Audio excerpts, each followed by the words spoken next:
Hello everyone, KV here, and welcome back to Let's Play Kirby Star Allies Guest Star Allies Go Dream Friends Edition. We're going crazy! With some last bits of Retrovision there as well. Shish! On the last episode, we began level 5 with our Dream Friend pals, and we actually kind of went in a different order than we've been going previously, which I guess there wasn't much of an order to begin with outside of the first two episodes, but still. We've been going in a backwards order, starting with Susie, Taranza, Megalore, Bandana Waldi, technically, DeRoche, and Dark Meta Knight, who we left off with, which now leaves Adeline Ribbon to do their level 5 journey before they get to the final boss. We will not be going to the final boss until the next episode, in which we can show all the Dream Friends fighting the final boss on their own terms. So without further ado, Adeline Ribbon, please take it away. I wonder what they're gonna have to do. Well, a bit it looks like. Oh, you have Meta Knight on your team. Last episode, Meta Knight started causing problems at the very end of the episode on both DeRoche's and Dark Meta Knight's playthroughs level 5 for some reason. So I'm wary of Meta Knight right now. Just, it's not that he's bad, he's just been idiots. But it should be fine. It should be fine, I'm sure. Alright, speaking of things fine, Parasol Waldi works. We want to keep him with. We want to be careful because Adeline and Ribbon do have limited health compared to our other Dream Friends that we've played with so far. But it'll be nice because this way we actually get to get the entire Shimamura crew in one episode, because we'll be getting Adeline and Gooey and Coo Kine, and hopefully one of them has Room Hatter with. So we get to see all the Shimamura friends. That's been nice, because they've kind of been segmented off from Gooey and Coo Kine throughout this entire playthrough, so it's nice to have them in the same episode. So without further ado, gentlemen, let us have a nice alfresco with some meat and some rice cakes and chumbrella and some strawberry shortcake. Just all good times here, all good times here. Away we go! Now, the easiest thing to use for Flamberge, if I'm not mistaken, would be Ice Dragon. So let's go for it. That's not landing where I want it to land, but okay, and it's gone already. No, just let me be. Let me be. I'm fine. I'm fine. Don't touch my art, please. I worked hard on this artwork. How dare you destroy it? Yeah, let's do that. That's the sound effect it would make in Kirby Dream 1 too. I don't know what actually hits you there. It looks like your own attack hurts you. That's your own dang fault. Oh, come on. Really? There we go. Okay, whatever. Have paint! Have some paint on your face. Face painting time with Adeline. And Ribbon. Heck yeah.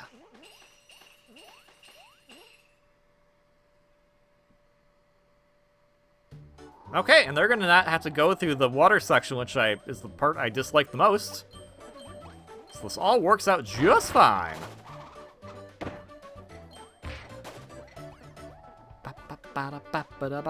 Sing a song if you know the words. I don't really know the words because the song doesn't really have any words. That's okay because it's a really fun little song. It's probably gonna go away right now. Except it didn't, until we go and fight the mini-bosses that are right over here. Eat ninja! Woohoo! Oh, okay. Yeah, come here. Yeah, oh, come on. Yeah! Okay, Meta Knight. Okay, Meta Knight, whatever you say, buddy. He's just... Okay, Meta Knight. Meta Knight, you have some problems. Okay, bye. Bye, Meta Knight. Oh, golly gosh. I don't know what his deal is today. He's just being really wonky. I'm recording this on the same day that I did the last two parts of episode 41, so... He's been really wonky today.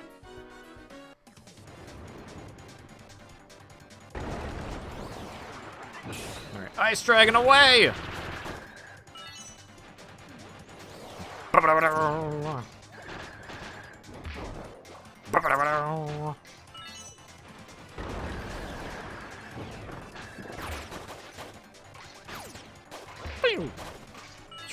Try to make the sound effects in Kirby's Dreamland 2, and it's not working out that well.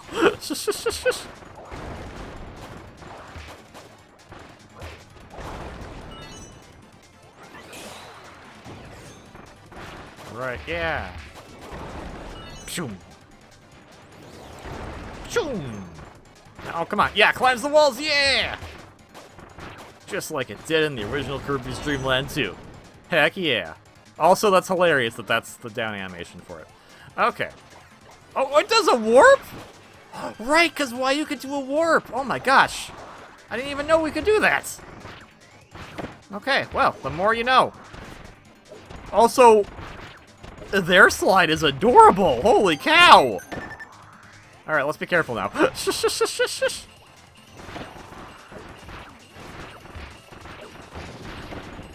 well, that's one Bugsy down. Here's the other Bugsy, not really caring. Here you go, take Batamon. Take an anime reference. Ba-da-ba-ba-ba. I love them. They're so good. Okay, you get to go to the Secret Special Area too. So, for those that did not watch the last episode, there is a secret special area, as I'm calling it right now, that references another stage in Star Allies that we have not technically seen yet. So this is, in a sense, a spoiler. But if you know what this is, you know what it is. If you don't, stay tuned. We'll cover it on a much later date. For now, just enjoy the ride with the super ability music from Kirby's Return to Dreamland. Those can't go through walls, dang. I wish they did. But they can't. Makes sense. Only Darach can cheat everything. This area does go on for a bit, though, because it is a tad long, so we'll also have to deal with that. There we go. Bye-bye. I think we have 2 more doors to go into. I do like it. Every time you open the door, you get the nice little Kirby 64 sound effects. It's really cute. Also, we can get rid of this. Bye-bye! Shishi! Same with you. Bye-bye! Okay, guys, be careful. Technically, you have Parasol LD, so you should be able to get rid of those, too. Not his priority right now, it seems like, though. I guess that's fine. Oh, sorry, Mad Knight. I think. Alright, I'm done with that. Thank you, King Dedede. Hey, Wester, how's it going? I think we're actually done, because it's going to be mini-boss time. It's Kracko! This works out perfect. Ow. This works out, ow. Oh yeah, he could fly! I forgot that Ice Dragon could fly! Oh my gosh! Adeline is the character that keeps on giving. Shush, shush, shush. Yeah! Also, everyone is almost dead. By everyone, I mean King Dedede and Mad Knight. Not Parasol LD. Also, Parasol LD, don't touch those. Those hats are toxic. Don't touch them. Don't. We're just gonna wait. We're just gonna wait. We don't want to touch them, okay? Okay, they're gone.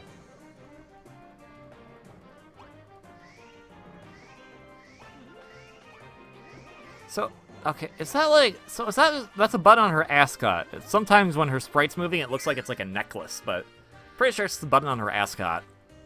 Her ascot? I mean her smock. There we go.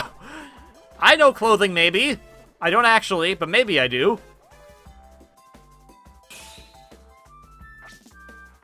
Alright, here we go. Time for the train!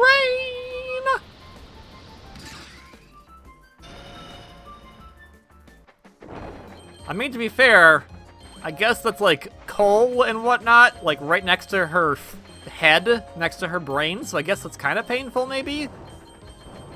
I don't know. who really knows anything about the life of fictional characters outside of the creators? And even then, creators change. They change different stuff up. So then you get stuff that sometimes people don't agree with, and sometimes people just kind of get mad for the sake of being mad, even though the reality is that it's a new interpretation. There's nothing wrong with that, as long as it's not completely ruining the original interpretation. But sometimes a lot of people will assume that change means ruining the original interpretation, which is not the case. It doesn't mean ruining the original interpretation as long as it's a new, fresh take on it. Which I'm sure can be said about some certain properties that is owned by a certain company. Not those properties. No. Those are fine. Those are fine. Those are okay interpretations to take on. I don't even mind the one-off film here and there. I don't go to see any who's. But those other ones that they have, those ones that they've had for a long time. For a long time, I have to emphasize here. I keep doing that. Okay, never mind. It was in the last episode, so never mind. They have some properties, and they keep just going, you know what? What if we just didn't care? And that's what they do. And then they have some other properties they own that are newer, and some people get mad about that, going, oh, they don't care. And it's like, but no, they do. Because those people actually care. It seems like the other people... And it's hard to be vague about this, so let's outright say it. The Disney remakes are terrible. And the Star Wars films, the new ones, aren't bad. The end. Also, I don't... Okay, meats. We have meats. Hooray, meats! I also think this is going to be the factory inspection from Kirby 64. This actually, that building in the background kind of reminds me of it.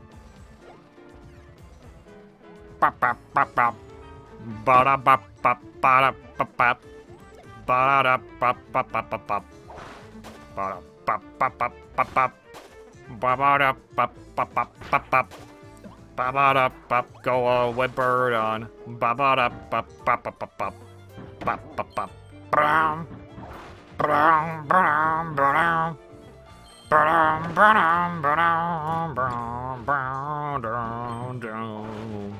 I like my interpretation so far.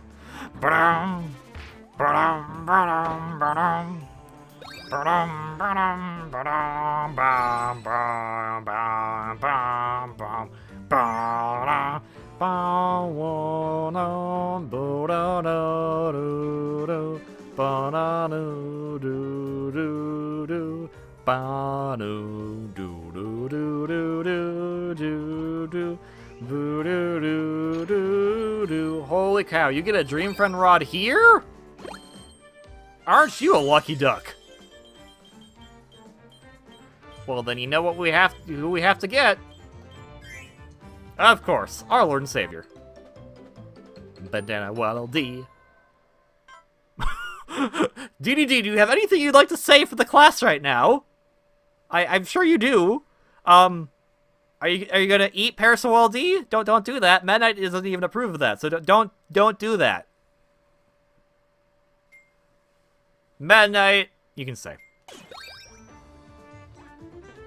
Anyways, that was my interpretation of the factory inspection theme from Kirby 64. Thank you. I will never have an album ever because that was probably terrible. Now we can listen to the swanky beats of this song from Kirby Star Allies, which I have the Japanese name of it, so if I just translate it properly is the key word here, then maybe we'll figure it out. Also, I love that they have these for the conveyor belts to really signify that. That's a really nice touch. Okay, hello? Hello? That seems ominous. Alright. That is creepy. Holy cow, that is really good. If they're trying to recreate a thing from the background in Kirby 64. Oh my golly, don't stand under there. Or you'll die. Meta Knight, stop being a big dumb butt. Because that's all you've been so far. Bum! I don't want to get squished. Oh my gosh, this is ish. Whew! Ow! There was a Gordo there. I wasn't paying attention, 'cause I don't want instant death. Okay, woof, woof. Alright, we can heal with some food I made. If you guys would stay right next to me, that would be helpful. Please don't go in there, otherwise we will have a bad time. I guess I could have dashed through all that. Oh well. Whew, okay, let's not do that again. I'll have to later, but let's not do that again.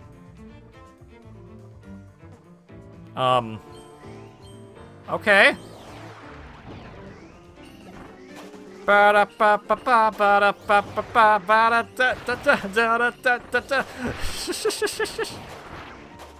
Go away, Birdon. Holy cow, there's a lot of Birdons here. Hello. Hello! Don't stand on the spikes. That's like a bad place to stand, buddy. Alright. Aha, we can dodge that. Good to know. If you're not keeping track, last episode I explained that I do not want to get all the upgrades. I want to try to go in with as little as upgrades as possible and playing the final boss of all these characters, so... Well, it won't matter here, because we're not going to fight the final boss of this episode. The idea is that I still want to dodge them later on, so when we get to the next episode, we do fight the final boss, we'll be prepared. Alright. More factory inspection. There's a Shatso in the background. I forgot that they were in the background in that game. Everyone in here. It's pushing block time, and I don't like it. Please stop, and hopefully we will get out of here very, very soon. Oh, golly gosh, I thought you guys almost got crushed because of my hubris, but that didn't happen, though. You might get shot by the shots of shots, and now we're ducking, waiting around to move to the next area. If we can get there fast, that would be great, but I understand that this was not intended for 4 players. In Kirby 64, at least. It's meant for 4 players now. I want the rice cake. Please give me. Meta Knight got the rice cake. You jerk, please give to the team. Or don't, because you're sometimes mean, and I mean you're mean a lot. And that's okay, but don't be stupid. Hey, Dedede, please get here. I really don't want any of you to die, and that will be the challenge when I get through this area for the final boss. And hopefully we found the right place to go, and that looks like it will kill me, and I don't want it to run into my face. Please go away. This reminds me of Triple Deluxe with that one area where it had stuff chasing you. Okay, we don't need that.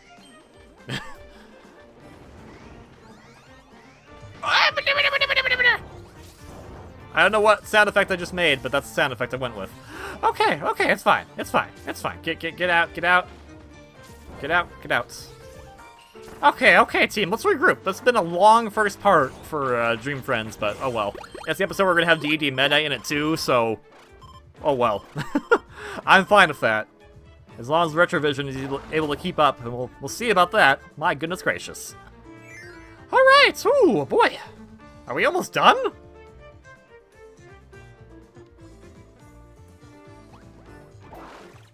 I expect that to be a key. Oh, it's telling me the pathway to go. I got it. I got it. Alright, so red, then blue. That's really clever. I like that. Okay, yeah, yeah. Yeah, we're gonna get... We'll just get that for right now. It doesn't matter in the long run. And finally, our final combination is... blue, green, red.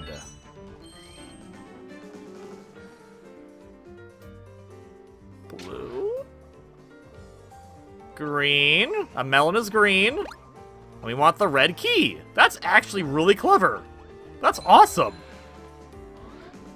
Okay, because that'll give us the actual regular key we want. Which will lead us to their area, I'm sure. Yeah! Adeline! And... Ribbon! Woohoo! There's another key up there. We need to get used to get out of here. Well, this is a really nice, it's the map theme from, Popstar in Kirby's 64.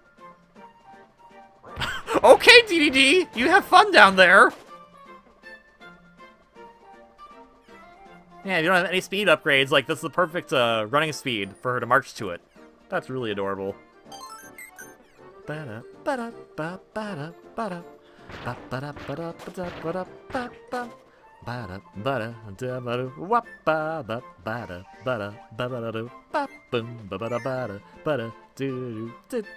I love that. I love that tune. It's a good tune. Alright, so, this has only been part 1 of 6 of this episode, so this is gonna be a long one. Whoopsies!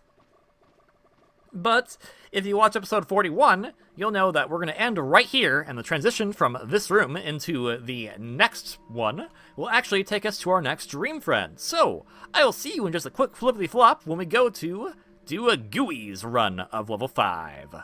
Yeah, high five, Ribbon and Adeline. Yeah. You guys had a good run. Yours is actually, of the wave 2, I think yours is the most fun. So, I'm glad did you last. Alright, see you in just a quick flip.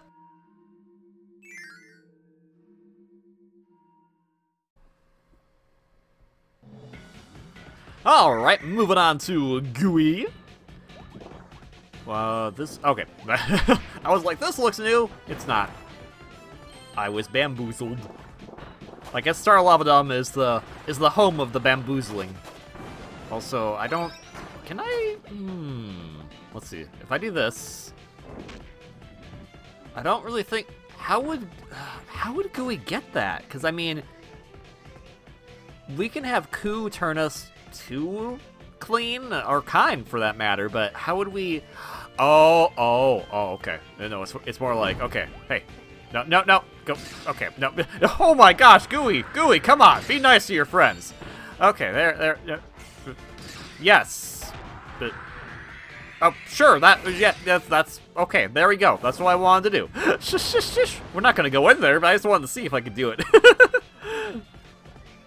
I wasted health for Gooey for no apparent reason. I'm sorry, goober. Alright, we'll just go up here. Now that we're in the Wave 1 Dream Friends, I think we're going to get some more direct correlation to what we usually see in these stages for Kirby and the other Guest Star Allies. Okay, guys, don't... okay.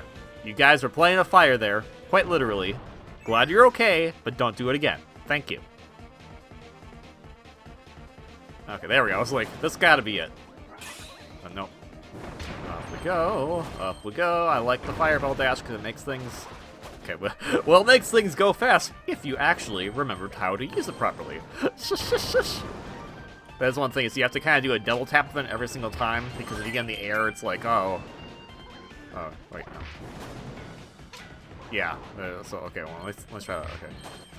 Oh, no. Okay, now I'm flying, so never mind. Everything has gone kablooey.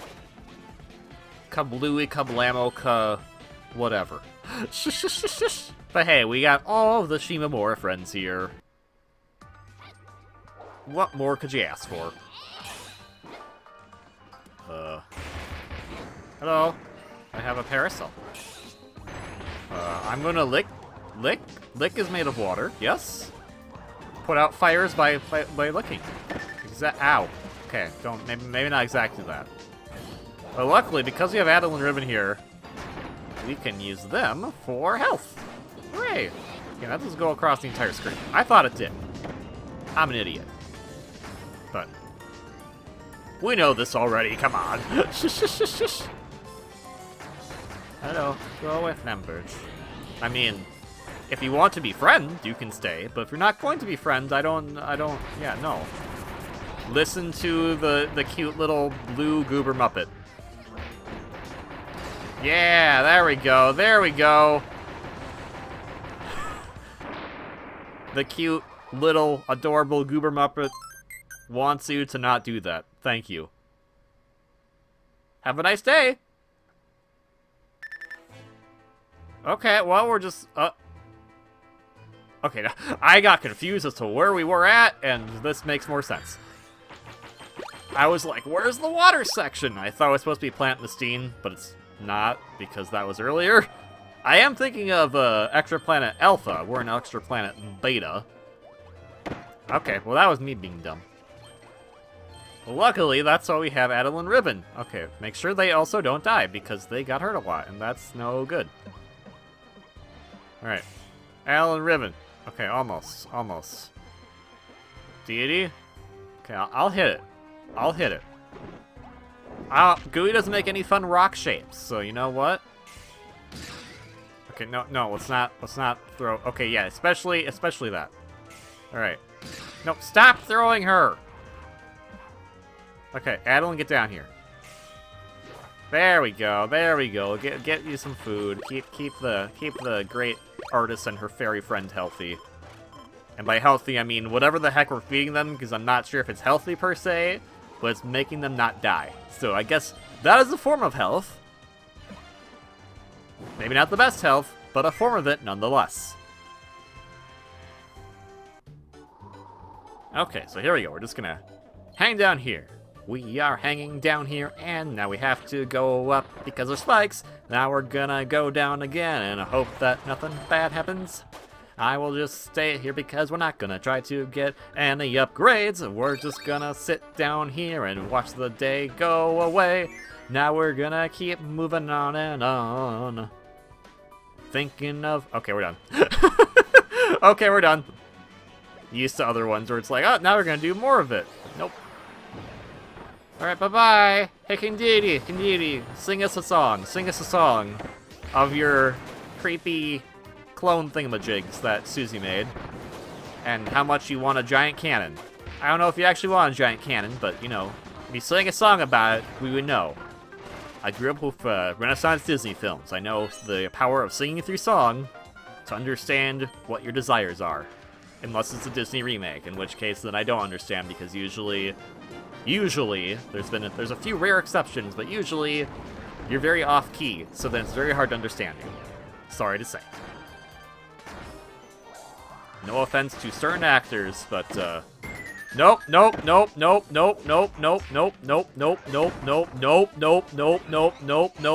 Okay. Stop that! Oh my freaking fresh. Okay, yeah, get out of here. Get out of here. You're a bully. You're a bully. Also, I'm about to die.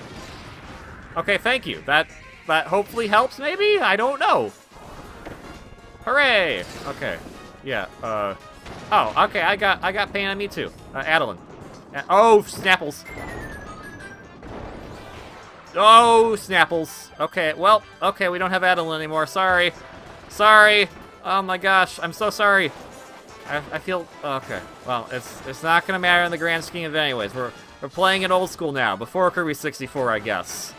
So that means if Gooey's in, well no, Gooey was still in Kirby's Dream Land 2. So I don't know, man. Okay. Don't attack me with Susie. That's weird. Don't do that.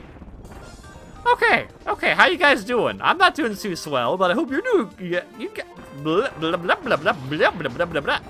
Tongue. My tongue is used to lick things, like most tongues are. Make sure it's food that you're licking, though, probably. I don't know what Gooey's doing, but so you probably shouldn't do that. Also, Gooey, we're gonna die right here, so no one else dies. Because that's how it works. It's logic. Alright, there we go. There we go. I'm so sorry, Adeline Ribbon. We could have saved you, and I'm a complete butt. Okay. Okay, we're good now. We're good. We can do this. No problemo. We lost our ticket. Adeline Ribbon was our meal ticket. We lost it. Not to say that's all they're good for, but it helps in the grand scheme of not having to worry about health. Shush, shush, shush. Also, they had cool stuff, so I'm very sad about that. Also, because if I recall correctly, we don't have all the Kumazaki. We don't have all the Shimamura friends on Adeline Ribbon's team, so we had it here, and now we ruined it. And by we, I mean myself, because as stated time and time again, and I will probably say it again in the future, I can't really say it's our fault, because it's not like it's your fault for me playing the game as how I'm playing it. You have no impact on that. If you did, that's amazing. You have some crazy time travel powers. Let me know your secret. But also, I don't want to put that burden on you, because it's not your fault that that happens.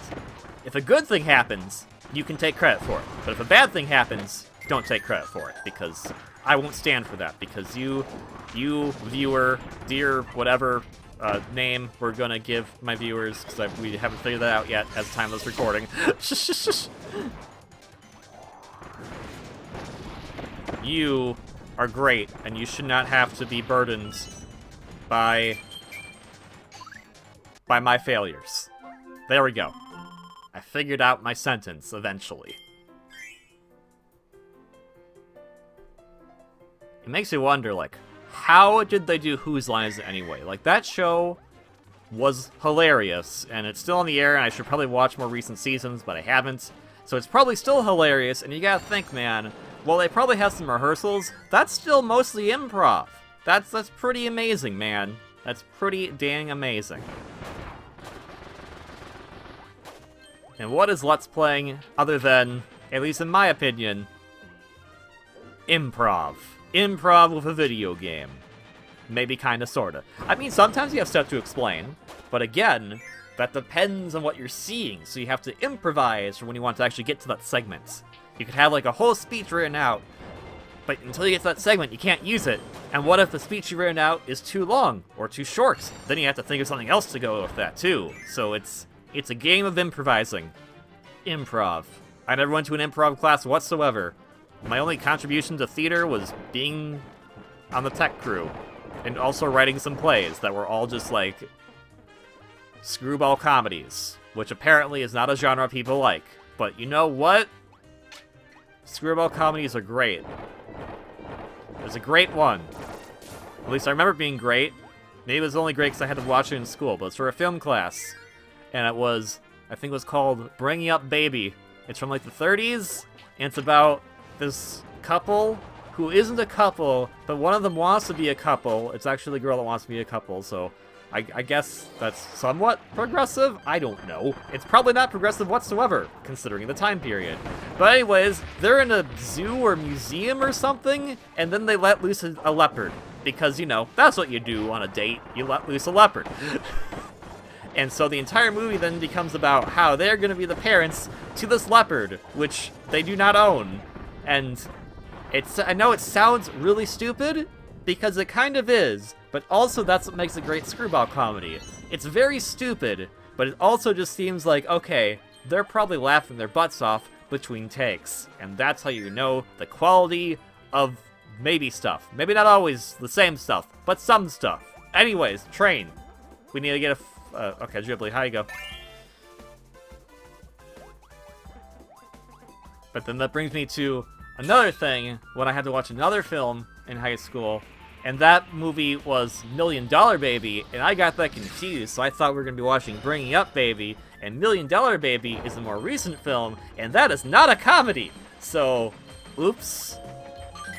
I don't know why I thought they were the same thing, other than the fact that they had the name Baby in it, and I guess, even though I grew up with films like Baby's Day Out, or Baby Geniuses, and all those other random things that I didn't watch, but they existed, I guess I should have realized that more than one movie can have the word baby in it. I don't know why I didn't figure that out. I was also struggling with stuff in high school too, so I can't blame myself for being a complete idiot, but I was also an idiot. So, you know, a lot's changed in 12 years? Maybe, I think? I don't remember. When you get old, I say, not being that old, but by the standards of popularity, it's old. Then you start to forget things, probably. Unless they're important things, then hopefully you don't forget them. I mean, like, I can remember what my third birthday cake looked like for, like, my 3-year birthday. I remember what the cake looks like. But see, I don't remember it because I remember the memory of that birthday. I remember it because I think my dad recorded it on a tape recorder, and I watched the tape that's on when I was, like, in middle school. So I have the memory of me watching the taped memory. And I guess we're done with this part. Yay! Okay. Well, we have to still do Gooey's trek through Jambandra Base to see his cool, ooh, is this, we're just gonna start right with it? Yeah, we might be starting right with his retrovision.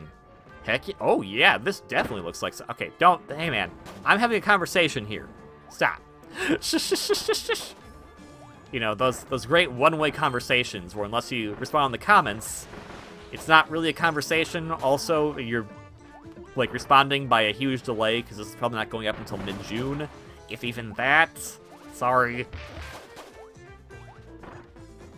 But it can be a conversation because then I can respond in the comments and we all have a good time, hopefully.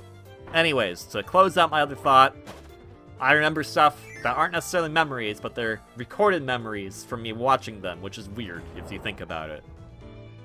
Anyways, let's talk about the stage now because this is new. Again, that improv. You gotta know when to stop talking about a topic to move on to the next. I'm gonna guess it's probably Iceberg. Okay, that doesn't kill you. That's nice to know. It's Iceberg from Kirby's Dream Land. Okay, that does kill you. Okay, bye. From Kirby's Dream Land 3. Alright, and you want to see something silly? I'm going to recreate a post I made on Twitter. Because guess what? You can do, like, this. I found it! And then you kill yourself because you're not supposed to be that far away from the blocks when you do that. Okay. Alright, team. Rick, Coo Kine, you gotta stay with me, otherwise this is gonna be all for naught. The king is lost. Also, I'm just gonna... Yeah, you know, let's just do that. Also, don't grab that. Never mind, we're grabbing that. It won't matter anyways, because we're not gonna be saving. I don't know how Gooey survives that, but he does. And so, I guess, it makes me curious. Do these actually kill Kirby in Kirby's Dream Land 3, or will they only do some damage? I understand why Dedede, and probably Rick here too, would get killed by these because they don't have the big enough hitbox to just be kind of inconvenienced. But I'm wondering if Gooey kind of lucked out, like in the actual game, Kirby does get immediately smushed by those. Hard to know. But we'll find out in Retrovision, probably. Unless I actually don't do the part where I kill Kirby. Which, I mean, I'll have to for that one part. I feel bad about that every time. Okay, don't jump into the shots of those shots. I feel bad about that every time, but I'm sure I'll be fine. I'm sure recording Retrovision for this episode and the previous episode is going to be a pain in the butt. But hopefully, it'll all look nice at the end. Hopefully.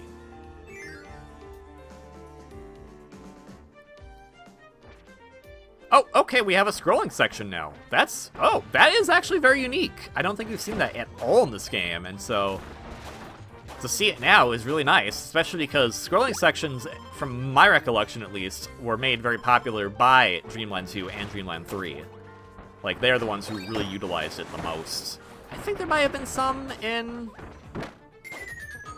Okay, bye Dribbly. There might have been some in Adventure, but I don't recall fully. And okay, yeah, we want to go this way. Rick, get on. Rick, get on. Rick, get on. Rick.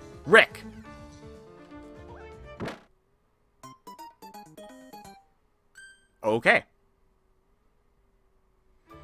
Okay, Okay, so we're gonna do this properly this time. Rick, I'm gonna guess we actually need to go that way. So Rick, Coo Kine, please cooperate with the Gooster here, with the silly goober.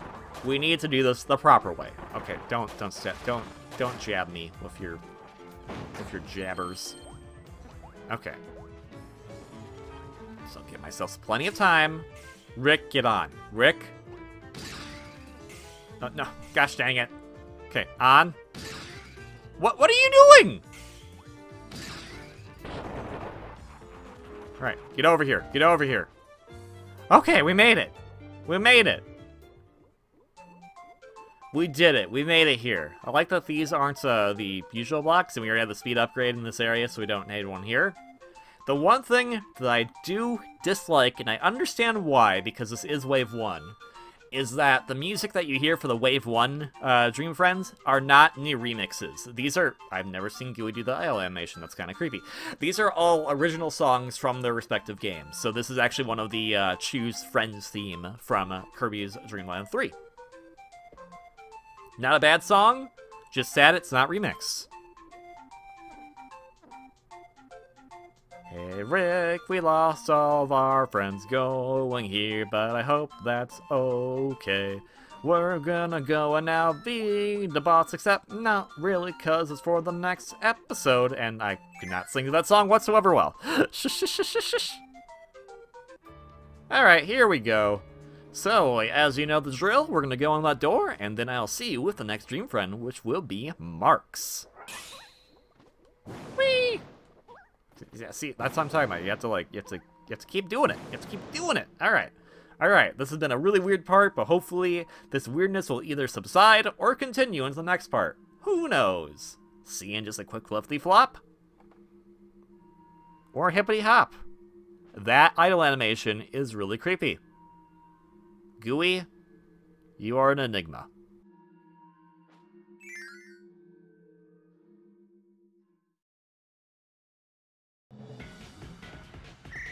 Alright, on to our pal Marx, who has Meta Knight and Marx and Dedede. So I guess at least we have Dedede back. Hooray! Oh, I didn't want to do that actually. What's the regular attack? What is just that? There we go. His regular air attack, I keep forgetting how you're supposed to do it, so. This is good. This is good. I appreciate this attack because it makes things a lot easier. Especially with the wind elemental.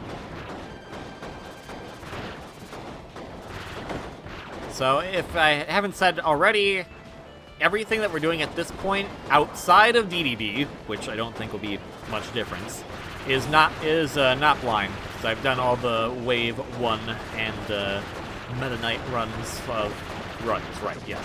This is a speedrun. I've done the Meta Knight and Wave 1 characters through Guest Star Allies Go, so this is a refresher for me, but if you haven't seen it yet, then good news for you. New stuff. Hopefully, maybe. I don't know. Alright, and up we go. Yeah, see, the nice thing about Marx is that you just have to hold his button. You don't have to flap it like you have to do with Meta Knight. Or Dedede, for that matter.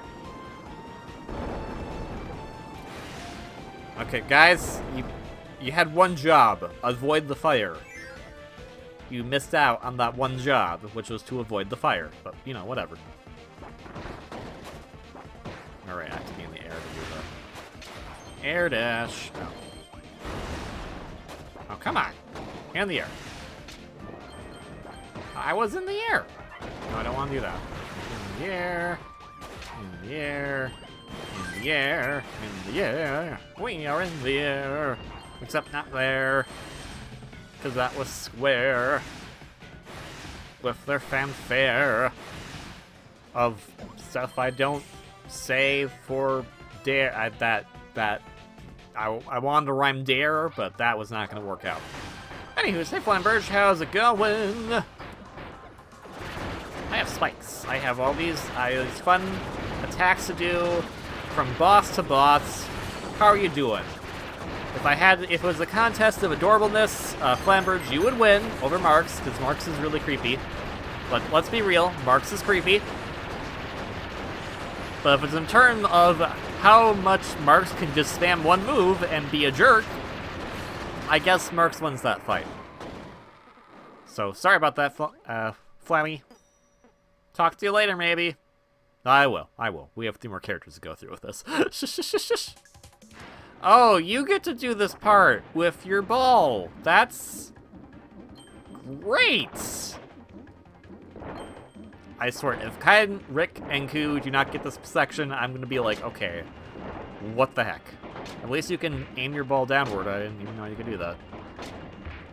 Alright. Oh, there we go. Get out of here. This creeps me out.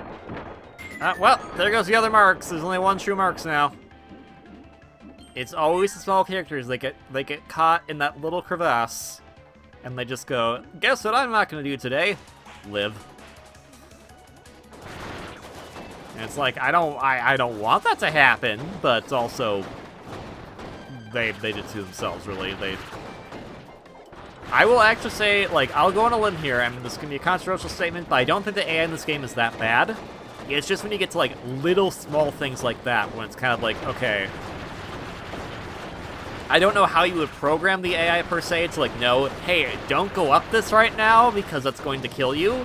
So it's like, it's such a rare event that would happen to begin with. And mostly the AI is pretty well programmed to follow you. And so if you attack something, they know also to attack it, for instance. If you fly up high to avoid something, they know to avoid it. They usually know bosses' attack patterns so that they don't actually sit down there and be complete morons and get hit by something, like when you're taking on one of the mage sisters or whatnot. Still, though, for those small little moments, it's kind of like, okay, whoops. But again, I don't know really how you would, okay, guys, okay, let's not have a repeat here, please, thank you. I wouldn't really know how you would, tell them to avoid that.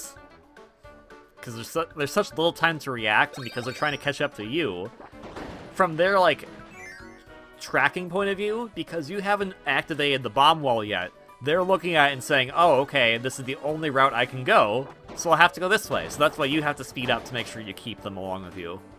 Not ideal, but I understand, like, the logic behind it. Alright, you guys have fun with that. I'm gonna hold this one. Okay, I'm not gonna hold any more. Okay. Bunkers, get over here. Whatever, it's okay, Dedede.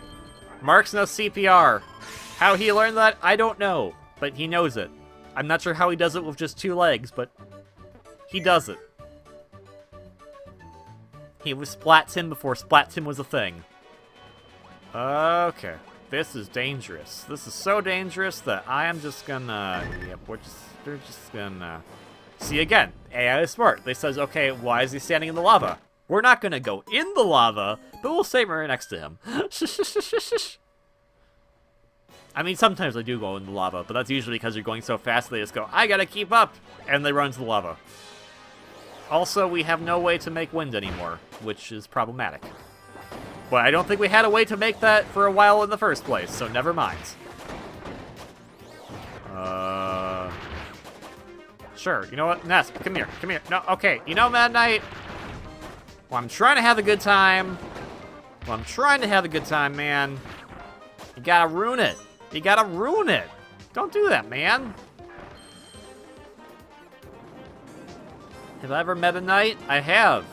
I've only met one, and he's sometimes a big jerk who still hasn't finished his book report. Yeah, that's why I like the win, because I actually did the slicers.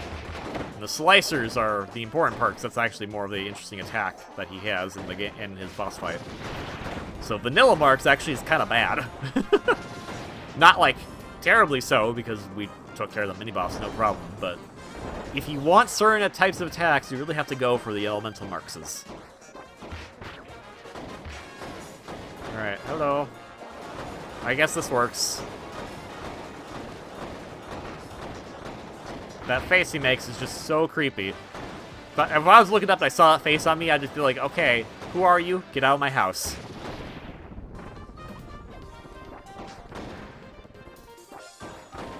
No, go away! But that does actually remind me of some post I made on Twitter a little a few days ago as of this recording, but a long time ago as of when this actually goes up. I made it like these kind of like fun joke things, like, okay, what if all the Dream Friends had to like live together or something like that? So I did one for every wave. I mean, you have Dedede, you have Midnight, you have Bandana Waldy. That's easy. Classic right there. It's just their Return to Dreamland crew, man. They know each other.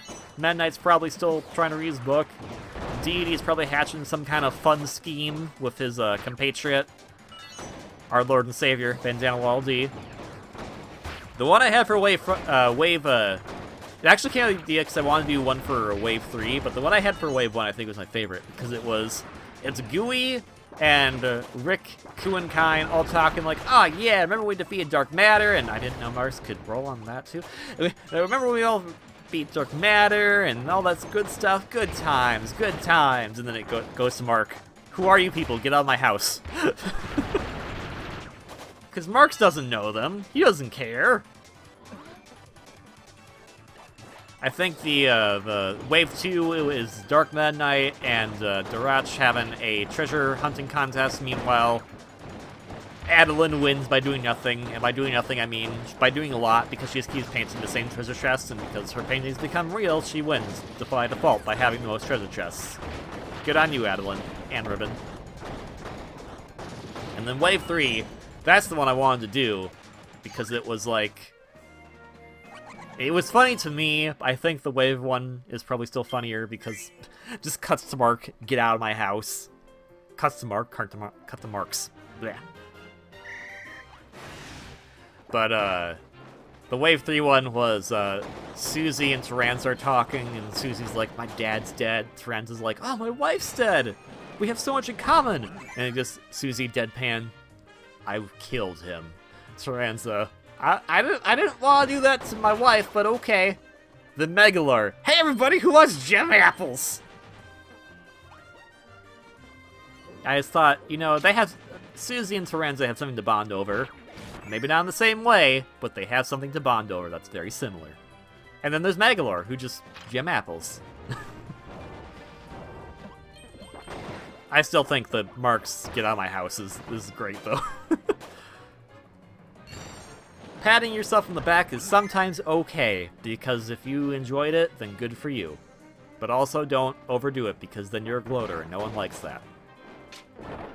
I mean, some people might actually like that, I don't know.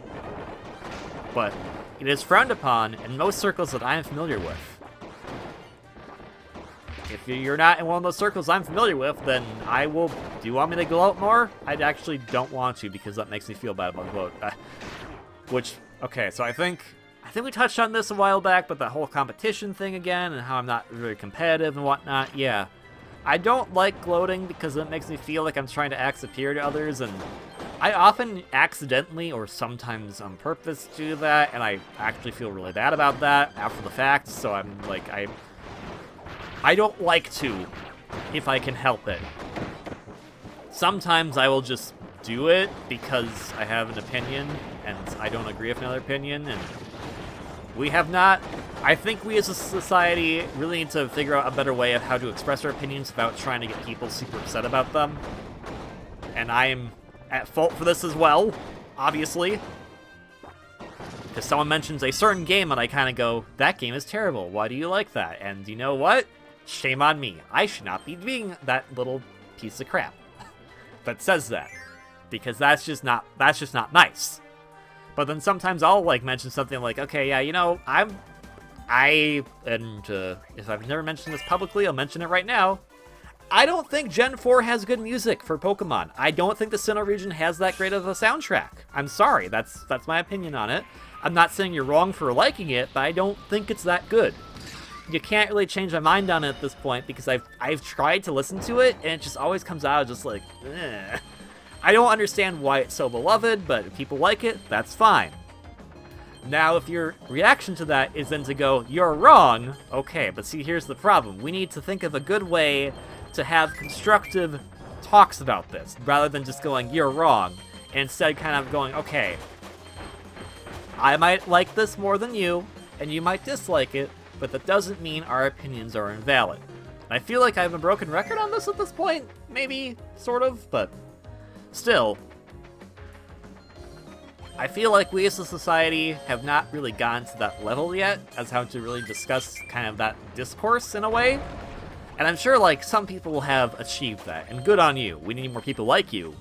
But when you think about the state of the world and everything, there's a lot of people that basically just go to that stupid, well, you're wrong and I don't like you. Which is like, okay, that's not really constructive to anything, so... I need to get over my biases. You need to get over your biases. We just need to kind of come together as a collective to make a better world. I feel like I've had this exact same talk with you all before, so my apologies if it's repetitive. I feel like this might have been this exact same episode. I apologize, it's repetitive. But I stand, like, really true by that, and I feel bad because then I go, I'm not practicing what I preach, so I'm a big, giant hippo. Hippo spelled with H-Y-P-O, because that's KV slang for hypocrite. And I like that Ghibli's just become this unofficial member of, like, almost everyone's team because of unintentional deaths. Anywho's, yeah, so, hello? Oh, this must be, Half Moon? The last, Milky Way wishes area, and this goes up pretty high. Okay, well. In the cannon we go. I did not get in the cannon. Anyway, that's my opinion on opinions, and why we should try to be a little more open. We're not gonna all like the same stuff, we're not gonna agree on the same stuff, but if we can be more open and more... open. If we can be more open and more kind of, like, in tune with what others are saying, not saying we have to agree with them per se, but at least trying to understand where they're coming from, I think we might create a better world. Hopefully. I don't know. The world could end in the next 10 years for all I know, which I hope it doesn't, because that would not be great, but it's a possibility. So it would be nice if we have to go out at some point in some time, maybe it's in 1,000 years, maybe it's in 10,000 years, I don't know, if this video somehow survives that long. I hope by the time people way, way in the future see this, they have gotten to a form of peace that doesn't just result in name-calling and going, well, you're wrong, because that doesn't help anybody. So, I don't like Gen 4's soundtrack. I'm sorry. I don't think it's that great, but you know what? That's just one person's opinion, and if you don't agree with it, you don't have to agree with it. There you go. I personally think that Gen 5 right now, Pokemon, has the best soundtrack overall. If you agree with me on that, great. If you disagree with me on that, that's great too, because that shows you're an individual with your own thoughts and your own purposes, and the Shatso is being a meanie. And it proves that you can think for yourself, which is very important. I think a lot of people get so hung up on this trend of like, oh, I gotta think like everybody else does. I gotta be part of something. And you know, you can be part of something without agreeing with everybody. You don't have to agree with everybody. It's hard. And I know this for a fact because I try to be very... I actually try to be very agreeable, which is not helpful in some regards. But when push comes to shove, and I know I'm behind a keyboard talking to some people I know who know that I can be sometimes stupid. Oh, hey, we already have Ghibli. It all works out because at the end of the day, we can all just go, okay, well, I was being stupid, maybe you were being stupid. In this scenario, it was me being stupid. But sometimes it might not be, might be others being stupid. But, you know, as long as we can call that out and just kind of come to an agreement of like, okay, we messed up, we're sorry, we're moving on. After this video is recorded, I'm going to go apologize. Except it's been over a day since that conversation. I'm pretty sure people are over it by that point. Because that's also a thing, too. Anyways, here Marx's music. It's the Milky Way. It's the Milky Way. The Milky Way Wishes. The Milky Way Wishes theme. Title screen. The scene where Marx goes, the sun and moon are fighting! And then he tricks everyone, and he's also kind of a little butt. Curse you, Marx. It's really nice and serene, though, and actually really fits really nicely with this background. I mean, there's some destructive stuff in the background, but there's also nice stars and whatnot. Really good stuff. Really good stuff. Anyway, yeah. Don't be a meanie.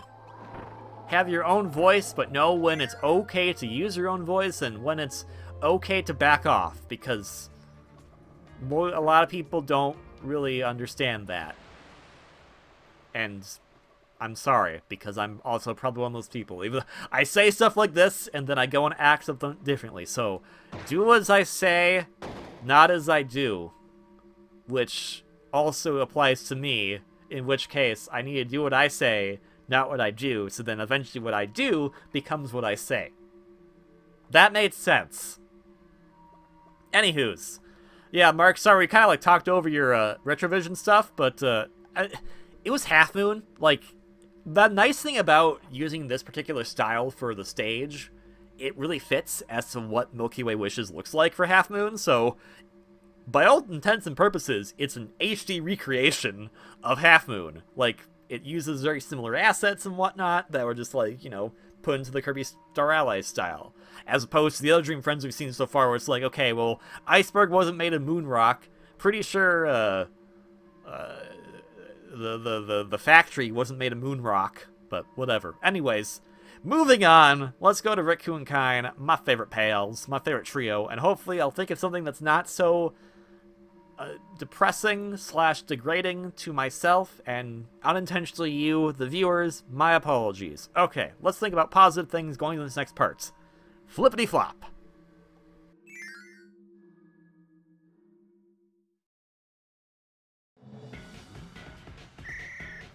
We don't have any Dream Friends here.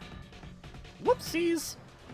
Alright, so sorry about the last part of Marx where I got, like, existential, but also was also kind of being mean. A lot to myself, which is par for the course. Don't worry about it, I'll be fine. But also, I don't know. I feel bad because I've gone that tangent before, I think, and I feel very passionate about it, even though I don't practice it as best as I probably should. Anywho's, Rick, Coo, and Kine! Yay! I'll be honest, like, I could have lived if these are the only Dream Friends put in the game, because I love Dreamland 2, it was my first Kirby game, and it holds so much value for me that I was just kind of like, yes, my buds, the three I remember growing up, the best friends of Kirby's. And it's just so nice to be able to play as them again, and I hope they get to be in future games, because they're amazing. Which then actually brings me to a topic that I've kind of thought about now recently. Playing through this, and of course playing through the Retrovision stuff that we do for these episodes. Excuse me, I have water burps. And that is, I've never actually Let's Played Kirby's Dream Land 2. And I've always been thinking, maybe I should at some point, but it's kind of hard because at this point, it's really going in from my nostalgic perspective, and it might not apply or appeal to as many other people as it does to me. Not to mention, because I know that game so well, it will probably be a very short Let's Play. And that might not be bad, per se, but I don't know. Would people be interested in doing that? Because I'm not really sure what would I do in that exactly, because most of what I have to talk about would be basically just memories of playing the game, and I'd have to really rack my brain for some of the more obscure ones. It's I don't have a Super NES, so I can't do the Game Boy packs. I don't have a Super NES or a Super Game Boy, so I can't do the cool color thing with it, which is one of the cool things about the original game. I have it on the 3DS. I have it on the Dream Collection. I have my original carts, which I can't really record off of because A, that cart's battery died a while ago, so it doesn't hold any more saves, which sucks. Oh, thank goodness you finally get to do an ocean section, Kine. My goodness gracious. Yeah, Kine is awesome. I love the silly blobby fish. Look at it, so pro. He is so awesome underwater, man. He's actually not as adept in the original game. he's pretty good, but not as good as he is here. They really upped him to be the awesomeness that he could be. But would people be interested if I did that? I've done other retro Kirby games before as well. a few before I did the major rebrand of the channel, or the soft rebrand as I technically consider it to be. I would I'd love to do other Kirby games too that are older, like Mass Attack is like really high on my list because I love that game. We've done Canvas Curse. I actually did Canvas Curse that year because I was thinking I'd do a blind run of Rainbow Curse, and that never actually turned out, so Rainbow Curse Let's Play could be in the cards too. But it really is kind of like, what would people be most interested in? Because, as it is right now, with how they're releasing Kirby games, my guess is there'll be a new one next year, in which case, that's blind Let's Play time again. I've gotten so used to doing the blind Let's Plays of the new Kirby games that I don't really want to skip out on that. And I guess, going into a game that I already know, I don't have to worry about, like, all the extra stuff that's going to happen, and none of them have DLC, so that probably helps a little bit too. You guys are not staying alive. You guys gotta do a better job at that. I don't even know where's... He's under the water! Sure, Kine revives him. That works. You know what, we'll just take you with us for right now. Yeah, come on, come on. Shush, shush, shush. Because with Kirby's Dream Land 2, it really would just be like, here's this big whiff of nostalgia. I ruined it. I ruined it! I hate when I do that. It would be this big whiff of nostalgia for just the sake of it. Which way should I play it in? Like, the Dream Collection isn't bad per se. It's not, like, pixel perfect, if I was to do it. The 3DS is the better version if I want to do it, like, pixel perfect. But does that matter? Is some screen blur okay? Is there, like, some crazy, another Metroid 2 remake version of Kirby's Dream Land 2? I highly doubt it. Would I get in trouble for playing that? I don't know. Because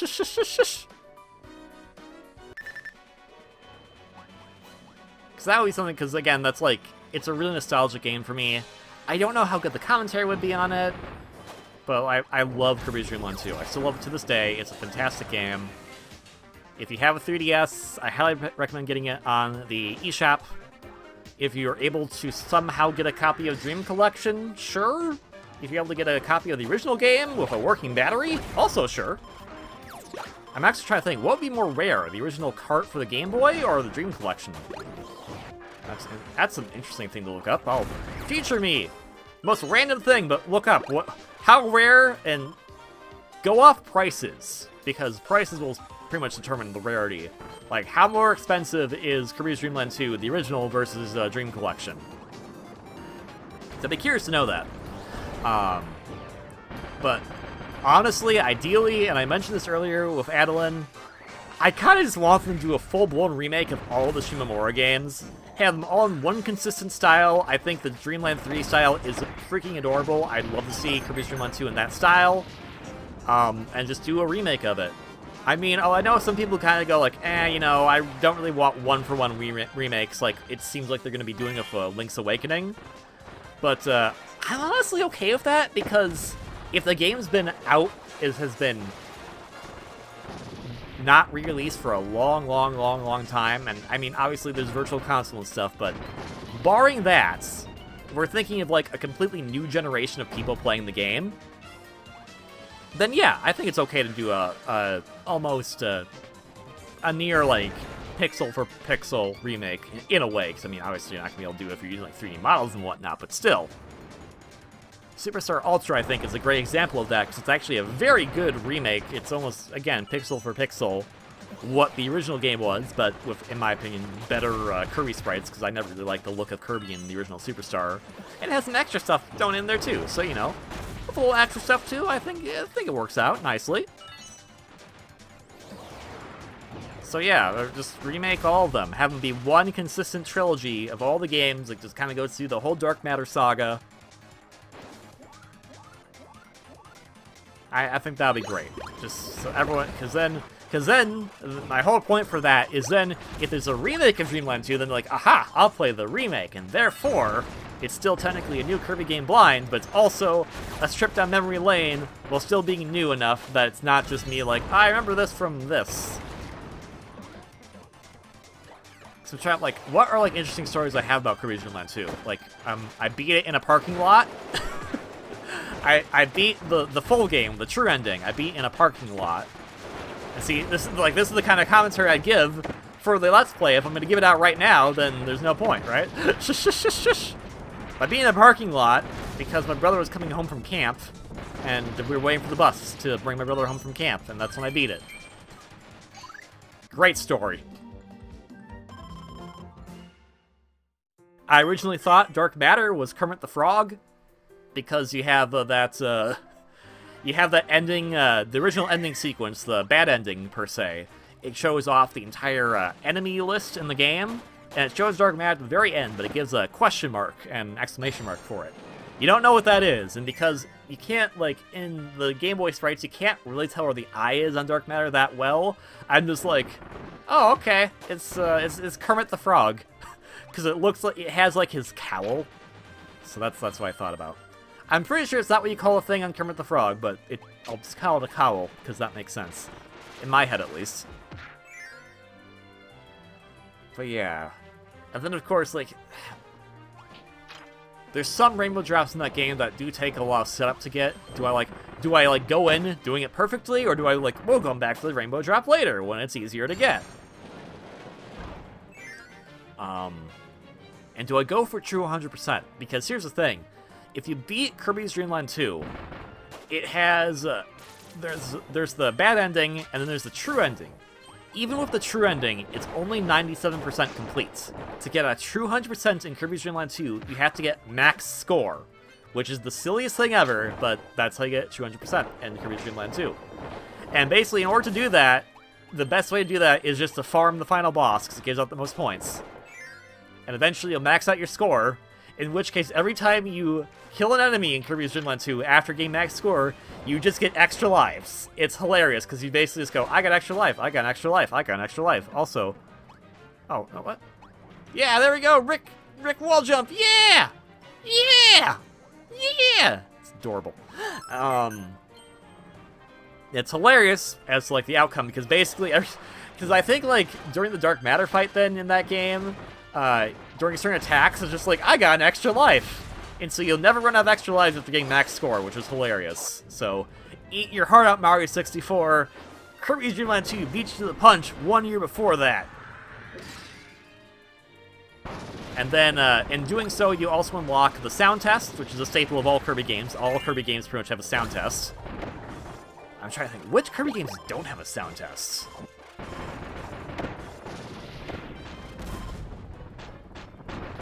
No, I think Pinball Land has a sound test too. Okay, future me. What Kirby game does not have a sound test? I'd actually be very curious to know, because I'm pretty sure all of them have a sound test. But yeah, like, that's the hardest, that's the longest and most, not annoying per se, but kind of a obnoxious way to get a sound test in the Kirby games. You have to get 100%. And once you get that, you have the sound test, and you also have the option to do this, like, little mini-game where you play all the, after you beat every boss in Kirby's Dream Land 2. Oh, right! I guess for a full Let's Play, I could do the mini-games that happens with all the bosses when you beat them, because there's fun little mini-games you play to get extra lives. So I guess that'd be a thing you could do in that, too. Okay. If they make a remake, they gotta keep that in. Shush, shush, shush. But yeah, there's a mini game where you can do all of them sequentially to see if you can get the max score by doing them all perfectly, which I prefer over a boss rush, because some of the boss rushes in the older Kirby games are just downright mean. Like the Dreamland 3 one. That one is downright mean. I don't like it. Shush, shush, shush, shush. I'm glad that Superstar Ultra Onward, they took the approach of, let's make all boss rushes arenas, so that, A, it feels like more to the game than just here we put all the bosses together, and B, it gives you some healing rooms in case you need to, you know, heal because you're bad at stuff, which I'm not perfect, so I am bad at stuff. I appreciate having those heal rooms. I don't think I've beaten Dreamland 3 or 64's boss rush is in truth before. And actually, maybe there is a boss rush for Kirby's Dream Land 2, actually. Actually. Bleh. Yeah, I think there is a boss rush as well. There's the minigame, there's the sound test, there's the boss rush. Yeah, I think those are the three things you unlock. Again, it's been a while since I've seen a 100% file in Kirby's Dream Land 2 because my original cart This battery died. I don't think I've ever gone 100% on my Dreamland, or my Dream Collection file, or my 3DS file. Yet. Basically, it's not hard to get, it's something you have to sit around to do. So, probably like a good afternoon's worth of just, okay, there we go, 100%. Alright, let's see your Retrovision. This is definitely Dark Castle. Heck yeah.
Okay, go up. Right. And while it wasn't necessarily in the moon, this is still pretty appropriate for Dark Castle themed anyways. Is this going to I think this is leading to the room where you get the final rainbow drop. I don't think you're actually gonna go in it, but let's see. It is! Oh my gosh. I mean, I've seen this before, but it was a long time ago. So yeah, okay, this is where we get the rainbow drop. All right, we're gonna go this way because we have an ability to do that. So let's do it. Let's do it. This is gonna be annoying in Retrovision because I have to make sure I know which one to pick. All right. Okay. Yep. We got a puzzle piece. Got another puzzle piece. All right. All right. Yeah, we can get this. No. I'm pretty sure we can get this. We cannot get this. I did not get the cutter. Alright. Run into it. Run into it.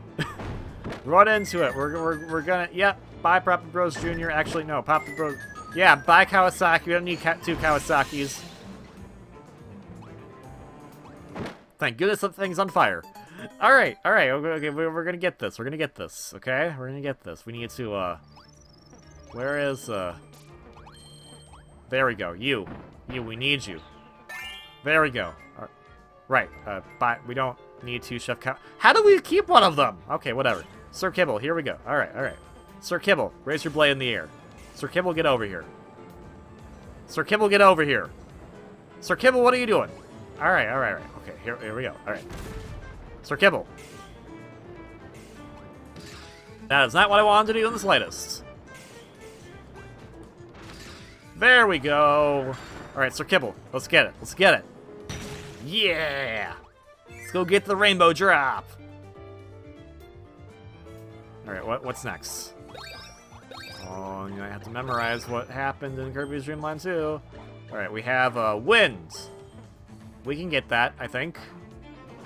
Oh no, we'll need Jammer Jab for that. Okay, okay. So we're just gonna go back down here. Just like in Kirby's Dream Land 2. Okay, so this one makes me super happy because I'm just so familiar with Kirby's Dream Land 2 that I just recognize it like right off the bat. It's just, oh man, it's amazing. Okay, not what I wanted to do again. Wind adds a type of fire, I suppose. Yeah, because Coo can't get that, but Jammer Jab can. So there we go.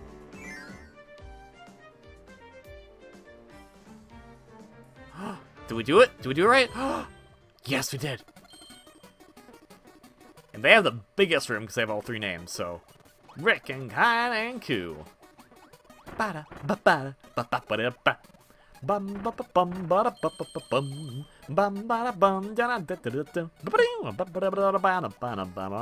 Yes, it's Kirby. It's Kirby in Dreamland 2. Kirby's going on an adventure with all of his friends. And Kirby's Dreamland. It's Dreamland. It's Kirby's Dreamland 2. It's just the title music, but it's such a good title theme, man. I wish this actually got remixed, because this would be so amazing to hear remixed. But oh well.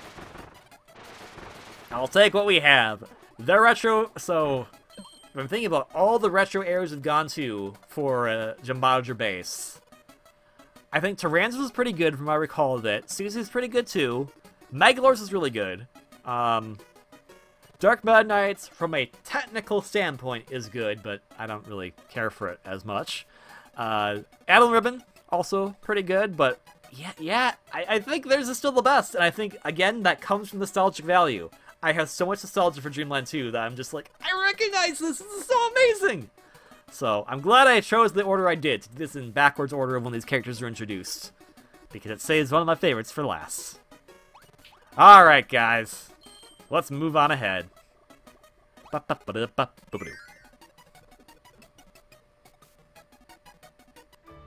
And that means we have 2 more Dream Friends to go. It's going to be Meta Knight and Dedede finishing us off. So, Rick and pals, we'll see you on the next episode for when we go take on the actual final boss. For now, time for a flippity flop over to Meta Knight.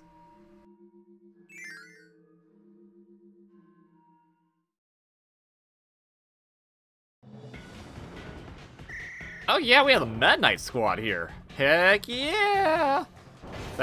I'm not sure how that pronunciation sounds. I also probably did a voice crack, or... No, it's not... Okay, it's not a voice crack, per se. It's this annoying thing that I tend to do when I'm speaking, where I'll, where, like, I make extra sounds with my mouth that shouldn't be there, so a lip smack. I think that's it, lip smack. It's not...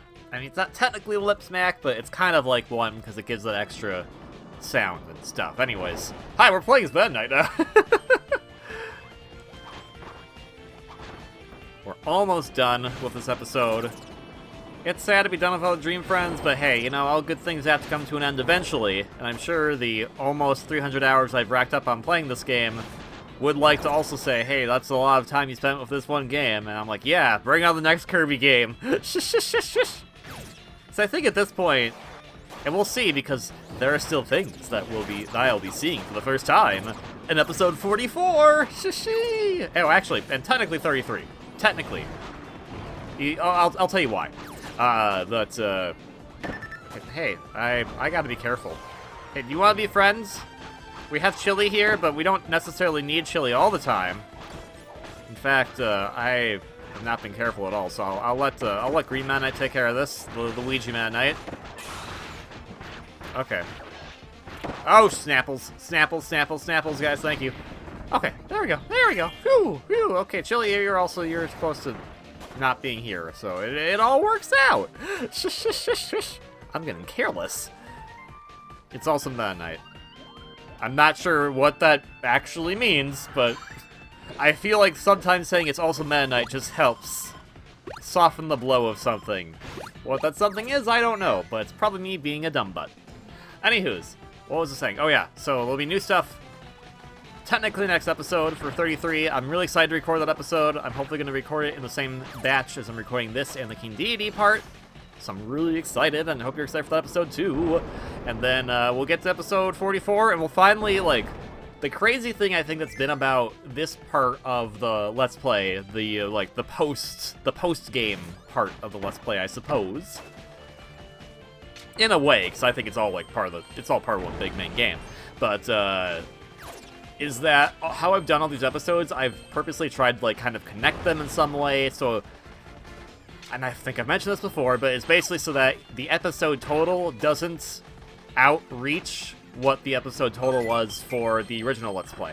So, for the original adventure, it was 21 episodes, so I don't want Guest Star Allies in total to go over 21 episodes. Which doesn't make a lot of sense because time-wise they take longer, but, you know, whatever. Semantics. But that was my idea to go with. And 43 will be the perfect episode to end on, because that will then be exactly 21 episodes for Guest Star Allies. I'm not sure if Meta Knight's going to have anything original for his last bit of Guest Star Allies. There was an update that happened for Meta Knight that I haven't actually seen in use yet, so maybe it will happen, I don't know. I know something special at Meta Knight's run of Guest Star Allies now compared to when I first did it back when I beat the game in March of 2018. It's kind of crazy how long I've been playing this game, but man, I love it. And that's why I think to bring it full circle to what I was talking about way earlier is that I've loved this Kirby game, so I have high hopes for the next Kirby game to also be just as great, if not even more so, because I think I've always been saying that since Triple Deluxe at this point. I may eventually go back and revisit some of them. They'd be like, you know, maybe they weren't as amazing as I remembered, but, you know, in the time, I think they are. And also, because I've been playing this one for over a year, yeah, no, it's my favorite Kirby game, and my opinionated best Kirby game. And if you guys, okay, no, okay, good. Whew, okay, yeah, Dark Meta Knight, Kirby, you know, little guys in there, they don't play nicely in there. They kind of forget to not die. But luckily, everyone did it fine this time. So hooray for that. But yeah, that's kind of my hope, because Robobot I thought was better at the time than Triple Deluxe. Going back, I think Triple Deluxe is actually better than Robobot. Sorry. But, come on. This ice isn't gonna hurt you? I have ice. Okay, no, I am sitting right here. See, look at this ice I'm bringing up. Just bringing up ice right here. Make some ice cream, Kawasaki. Okay, I guess okay. I guess I'm not doing anything. I'm not helping out whatsoever. So let's get back up here. But yeah, I hope next Kirby game is going to be just as awesome, and it's probably going to be released, I'm going to guess next year, because at this rate, they've been doing one every 2014, 2016, 2018. I would hope at this point it would be kind of like, oh, okay, here's a new Kirby game. But they don't have to, and it might be good if they don't, so they have some more time to work on a new game to make it even more spectacular. And I'll be super hyped for when that happens. Also, let's not get that. Okay, there we go. Yeah, guys, there's a thing over there that I don't really want you to touch, and I have a feeling you're gonna touch it. Okay, there we go. Nope, we're fine. See, nope. Ah. Whatever. Okay, you're dead to me. You're the dead knights. That didn't make any sense. I guess you're gonna do the full thing. Are you gonna go in the special tunnel? I don't know, but we're gonna find out if the music changes. It didn't, so that means we're not gonna go in the special tunnel. Now we have to go against wind, and Waddle Dees are walking there. That's okay, because we're gonna just stand around. Let the wind blow us through some sounds, except not Gordo, so I want to go to the next part. Is it gonna still be this song? I don't know. Yes, it is, so now we get to go and fight some bonkers. Hooray! I don't care, man. You know, my singing might not be the best, but it entertains me a lot, okay? It just... I mean, it also helps me when I'm editing, because I figure out where to put my audio so that I know my audio is synced up with the video. But, I don't know. It's so fun, man. It's just fun. Oh, you get to do this part? Yay! Yay! Okay, man, you're in for the long haul, I see. Did Waddle Dee have to do this part? I don't remember, man. Bandana Waddle Dee, our Lord and Savior, that is. So yeah, I want to know next main series Kirby game. I'm like, because this one is basically a capstone to the first 25 years of Kirby history, it's kind of like, is the next one going to be a continuation of this? Is it going to be like something completely different that's like, oh, okay, cool, here's the next 25 years of Kirby? I don't know. It's crazy. Also, fictional characters and public domain and stuff, but, it's weird because when you think about it, because if I'm thinking like, oh man, cool, it's gonna be another 25 years of Kirby, and then if I live to be that long, which hopefully I do, I'll be like, oh cool, another 25 years of Kirby at Kirby's 75th anniversary. Then it's like, oh wait a minute. Well, video games, that's a good question. So most of the popular video games we have today, like, they date back to at least 1980, 1981. will those still be around in the next 50 years? Because of... I don't know how copyright law applies in other territories, but I know the US is infamous for some copyright stuff that went down that was kind of shady, because the Disney company is... They make some good films. They make people happy with what they do, but they're also, like, kind of a dark, sinister organization, in a way. It's kind of like, you remember how you're playing through Kingdom Hearts and you got mad about Kingdom Hearts 2 having too much of the organization in it? It's like that. It's like, it's the wake-up call of, oh, wait a minute. This is what the real Disney's all about. Confusion and darkness. Not to discredit, because I mean, it's still some of my favorite films. Aladdin '92 is still one of my favorite films of all time. Favorite animated film of all time, for definitely. But yeah, they did some weird stuff and copyright and whatnot. But that makes me wonder, like, what's the policy for that in Japan? Because I'm trying, like, most, like, big characters I know of from Japanese culture, I only can date them back to, like, the 60s. So they technically... Oh, no, they would actually be up for... It was 70 years, I thought? Can I not math? I probably can't math. That's probably my problem. There we go. Let's see. 60... Okay, yeah, now they're not up yet.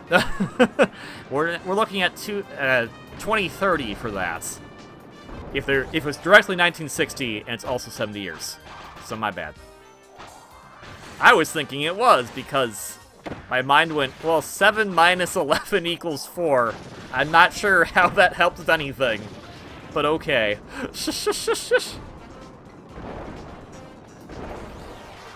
Yeah, so I guess we'll find out, because basically once that happens, that goes to like the Osamu Tezuka stuff with Astro Boy and whatnot. So Blackjack, all that old stuff, man. Some old school stuff that I've never technically actually watched, but I know about it.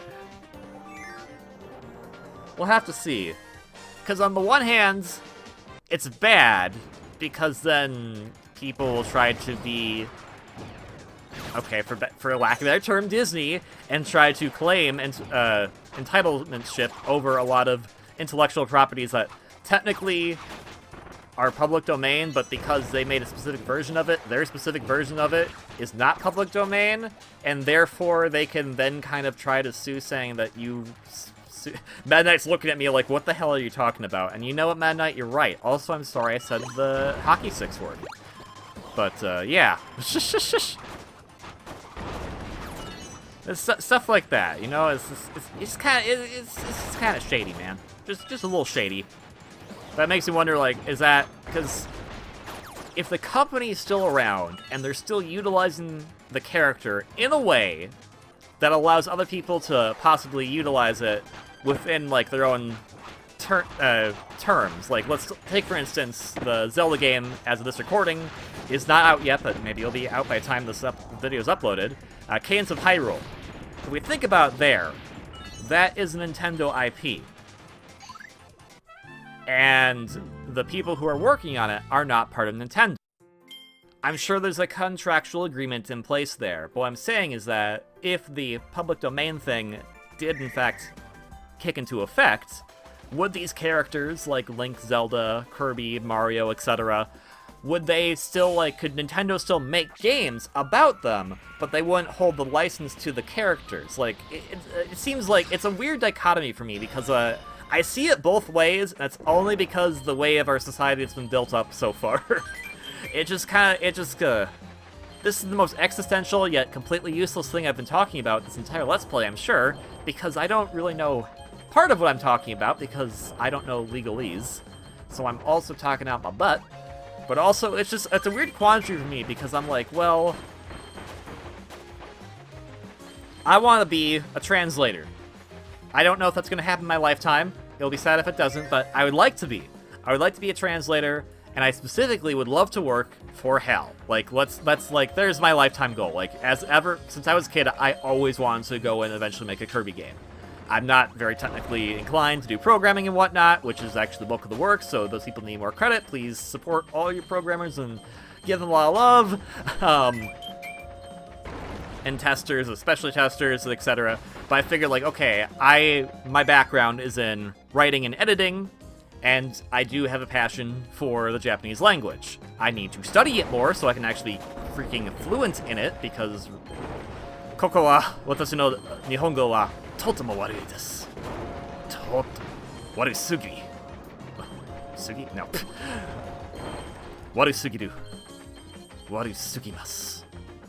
Yeah, it's not the greatest. I have, I would say, maybe a 7-year-old native speaker's knowledge of Japanese. Also, Midnight, are you just gonna end right here?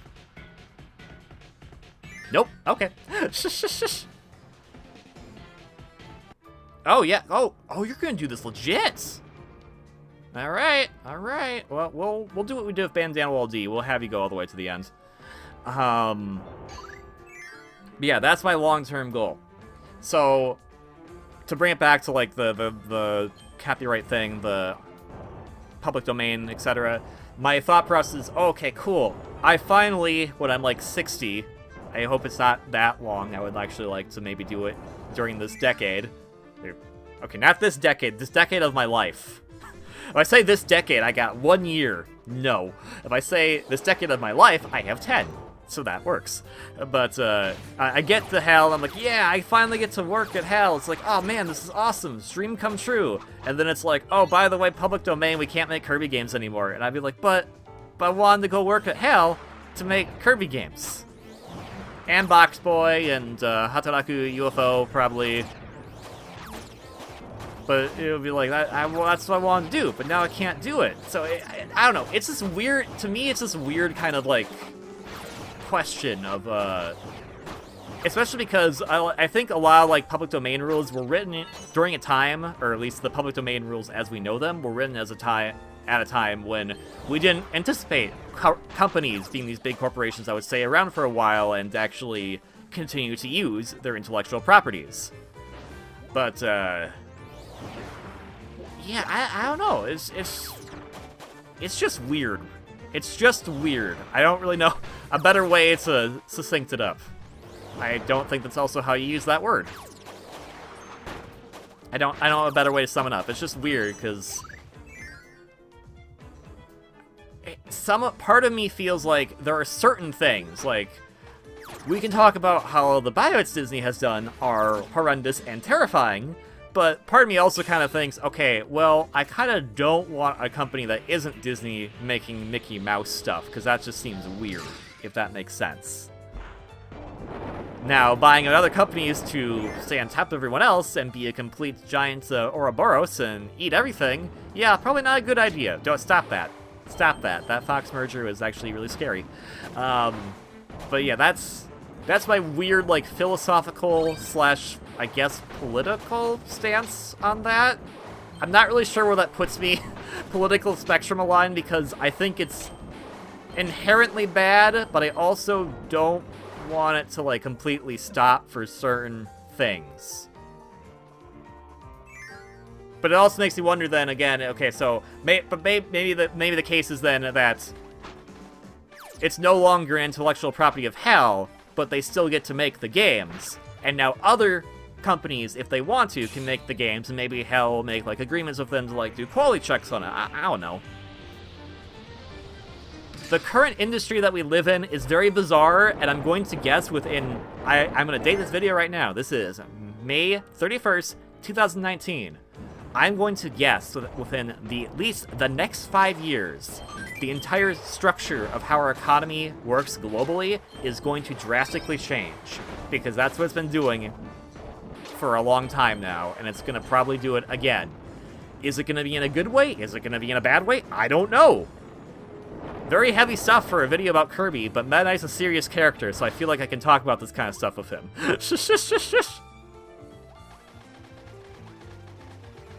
And of course, we gotta go in this door.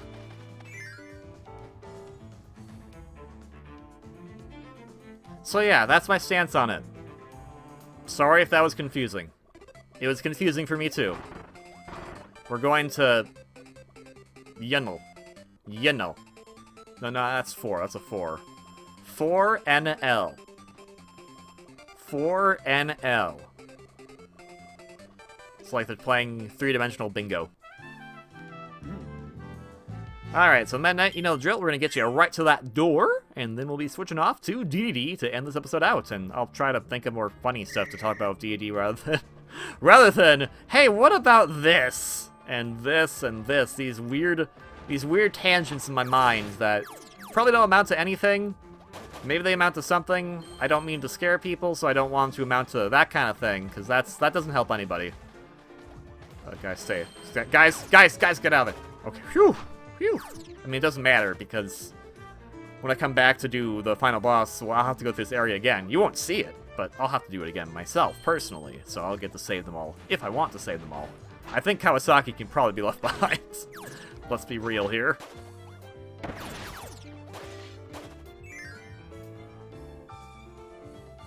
And then my train of thought, train of thought just died. Didn't crash, it just died. The train just fell over on the tracks, and now it's just dead. Maybe because I was on that topic for so long that I was like, wait, okay, what's a new topic? Improv, am I right? Well, at the time of this recording, E3 is happening soon. Maybe there'll be cool stuff shown off there. Maybe there'll be a new Kirby game. That would be cool. Or a Kirby spin-off, or, you know, anything to do with Kirby. New Smash side story with more Kirby in it, I guess. Sakurai announced that his actual next game is he just goes, you know what? I don't care. I'm coming back to do one more Kirby game. And he and Kumazaki team up. It's this awesome team up. And they bring in all the composers. They bring in Hirokazu Ando. They bring in Jun Ishikawa. They bring in Shogo Sakai. They bring in Yuta Ogasawara. Yuta Ogasawara. There we go. Sorry, Ogasawara-san. They bring in Tomiya Tomita. They bring in the person who composed for maybe Pinball Land, but also Block Ball. They bring in Akira Miyagawa for some reason. He's just here. He's like, hey guys, make a new Kirby game. Like, no, we're not making a new Kirby game. We're gonna make a new Kirby game. It's directed by both Sakurai and Kumazaki, and it's gonna be amazing. And then they find Shimomura somewhere, and Shimomura's like, yeah, everyone is here. And then it becomes this great, big Kirby collaborative effort between all the great Kirby creators of Hell's history, and the ghost of Iwata shows up too, because you know what? I'm just gonna go for broke at this point. He shows up, and he's there to help lead the team. He can't do anything with his hands because he's a ghost. So he gets a really good person at Hell. We'll probably identify them in the credits next episode. They help him out with doing all the hard programming stuff, and he walks them through it, and they have this all new awesome programmer. It's just like, wow, it's just like, oh my gosh. And it becomes one of the greatest Kirby games ever.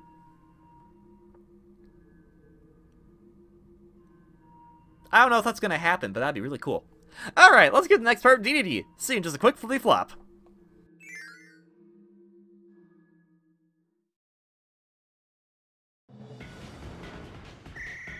But let it be known that as much as Kirby has been the mainstay and the main hero of this entire series, Kirby would be nothing without a little lovable, if not sometimes a little silly and standoffish, King Dedede.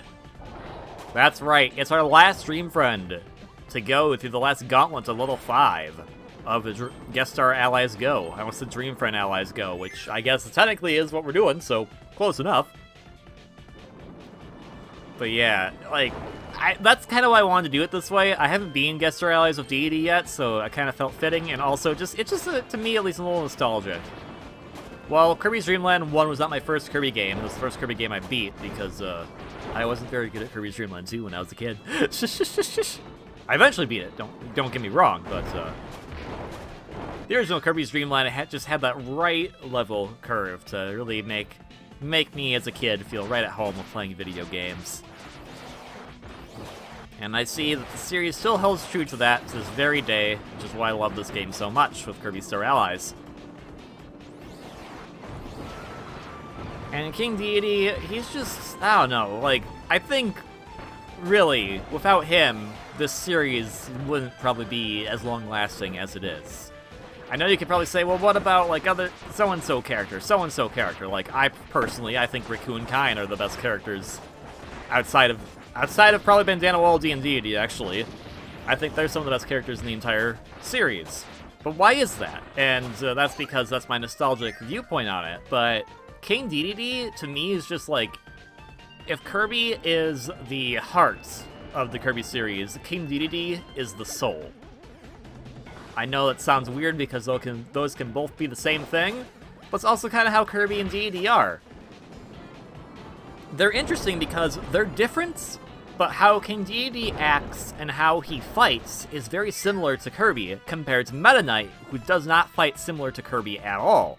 He only fights similar to Kirby with an ability. Dedede fights Kirby on the same level that's Kirby's used to, with his just plain inhaling and spitting out enemies. So I think that's really cool. They just have, to me, like, a really fun rivalry, and I really wish that was explored more, because I feel like King Dedede is not a bad guy. He's just this he's kind of this big dork that does have a bit of an inferiority complex, more than likely, but he can still be good friends with people. He doesn't like to fully be a complete indulgent jerk.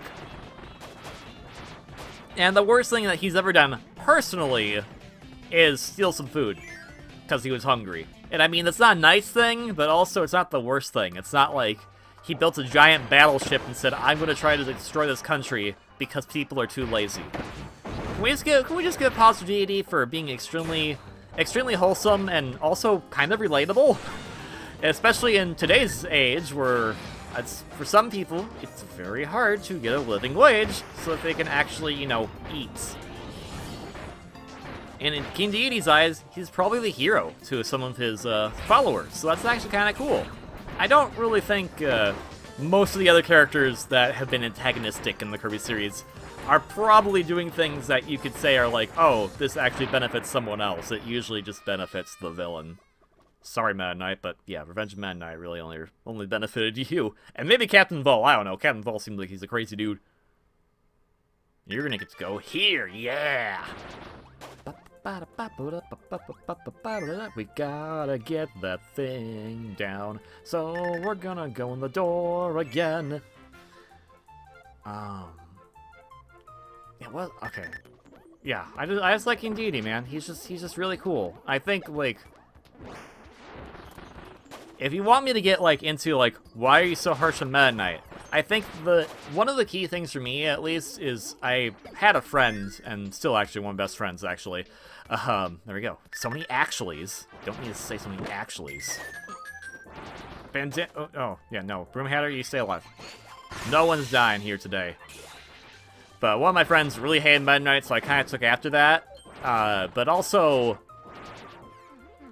when they revealed Smash Bros. Brawl, they revealed Meta Knight, and at that time, I had only played Superstar, so I just went, Meta Knight's a big jerk, and I don't really care. Okay, no, I played Amazing Mirror also. But I was like, Meta Knight's a big jerk, and I really don't care for him. Where's Dedede? Where's Dedede?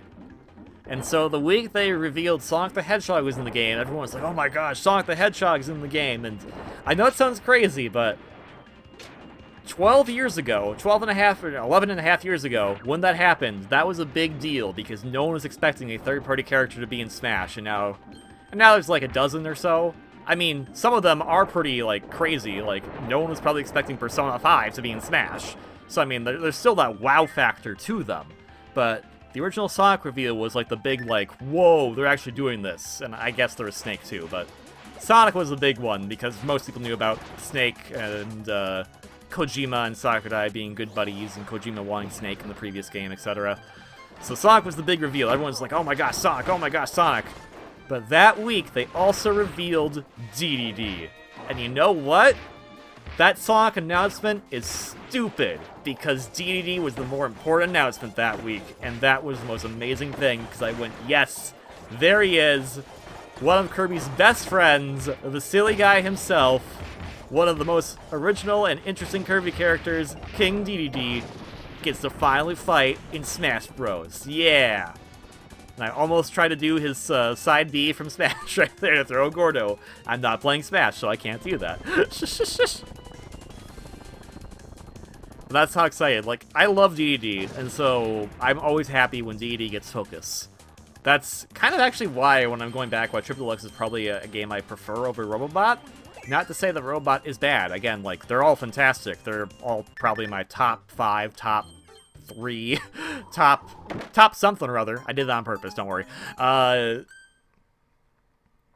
I think just what wasn't as huge as it probably could have been, because Kirby games usually don't have that most extreme of stories, it was still very cool to see King Dedede himself be playing a major role. And it wasn't just like, oh, he's here on the side or anything. It was like, no, King Dedede got captured. That was a kind of cool novel concept. That King Dedede became a damsel in distress, essentially, like other Nintendo characters, and that kind of made him very unique in that respect. So, King Dedede has a lot more in common with other Nintendo characters by virtue of he got kidnapped that one time. Where's the Mario game where Bowser got kidnapped, huh? They're not gonna do it, because Bowser's also like kind of a terrible person, but they're not gonna do it. Bowser's also not a person. He's like a weird dinosaur thing. But don't worry, King Dedede can kick his butt. And we know this because it's canonically a fact through Brawl that King Dedede can just slap Bowser in the face and Bowser can't win. It's canon. I don't care. I understand that Sakurai is writing that and he's gonna have bias towards his own characters, but again, I don't care. King Dedede beats up Bowser every day, all day. He deserves it because he's the best. Also, Bandana D, our Lord and Savior, is the best too. And Coo Kine, and Adeline Ribbon, and Taranza, and Darach, and Gooey, and probably Megalor, and probably Susie, and Dribbly, and Broom Hatter, and I'll just keep listing a lot of Kirby characters at this point. But they're all the best. The ones that aren't the best are... Well, I can't actually say Meta Knight's not the best, because he's pretty alright. Dark Mind. I mean, that's just a eyeball, so I guess he's not the best. He's a copy of Dark Matter, or Zero, or whatever he wants to go. He's a copy of Dark Matter, Zero, Nightmare, and Zero 2. I don't know what's going on in the Mirror Realm, guys. It's weird. Let's see, who's also... Those weird chompy thingies from Kirby's Dream Land 3. Those are not the best. Those things aren't good. They're bad. I don't want to see them ever again. And we haven't seen them in this game, so hopefully we'll never see them again. Maybe we will, in which case then I won't like that because they're not the best. Chili is also the best. Kabu is alright. He doesn't really do anything. Same for Kabu. Dribbly, as we said, is the best. Bouncy, or Bouncy Tie, whichever one you want to call it at this point. I'm going to keep saying Bouncy Tie, because that's what I grew up with. Not a good reason to be calling them that, mind you, but that's how I'm going to spin it for now. They're alright. Floaty the Cell Core. I'm going to consider him a close to best because his name is Floaty the Cell Core, and that's really cool. I need to literally... you know what? Project for me after I beat this game and after I've gotten a few episodes into recording the next Let's Play, whatever that might be, I gotta go and just look up every single enemy name in Kirby, and I gotta rank all of them. I gotta do it. I gotta make a tier list of the Kirby enemies. I don't think any of them are gonna be D tier, unless they're, like, really bad. Which, probably the Chompy guy, as I mentioned. I don't know his name, but it's the Chompy guy. Most of them are probably going to be in the A, or B, or S tier range. Which then makes you kind of wonder why are you ranking them? It seems like you're not really ranking them at all. It's like, well, there's a lot of enemies, so I could be ranking a lot. Don't do that, Bugsy. Bugsy, you're out of the A tier. You're in the B tier now. I mean, you're actually always in the B tier, for me, to be honest, because I've never been a huge fan of Bugsy. He's alright. But he's not Kirby's not, like, cool. Beatley, on the other hand, Beatley's cool. Villarria, probably B tier. Maybe A tier. Could I do, like, A minus, A plus, B plus tier? Can I make this the most convoluted and complicated and unnecessary tier list ever? Yes. Yes, I can. But why do we even need tier lists, man? Why can't we all just say everyone's awesome? And I mean, you're right. Everyone is awesome in the Kirby series. Except that Chompy guy. That Chompy guy's dumb. I don't like him. Oh, okay, nope. There's two enemies that are not good. There's the Chompy guys and the weird bow and arrow guys in Neo Star and Kirby 64. Those guys are also not good. I don't trust those guys ever. I think they're also Kirby's Dream Land 3, but they're really bad in Kirby 64. Hey, King Dedede, this is technically your castle. What's it doing all the way out here in space? I don't know. Are we gonna get Galactic Dedede? That would actually be kind of cool. I don't know what they're gonna do for the next Kirby game. That's why I'm so excited. But of course, I still have a little bit more of this game to see and explore, so we'll have to see what happens with that. But we can't do that just yet, because we have to first fight some stuff. Go away. Bonkers, no. Dedede, no! And on the third day... It's not the third day, actually. He's just back. Oh, crap. Dang it, now it means I have to go through the whole thing again. Yeah, that was... I'm sorry. I'm sorry, guys. I ruined everything. I ruined everything about talking about how I love everything. Except those two enemies. Just those two enemies.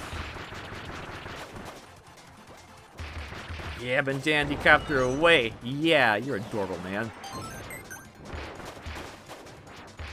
I need more Jambandra plushies. I need more Dedede plushies.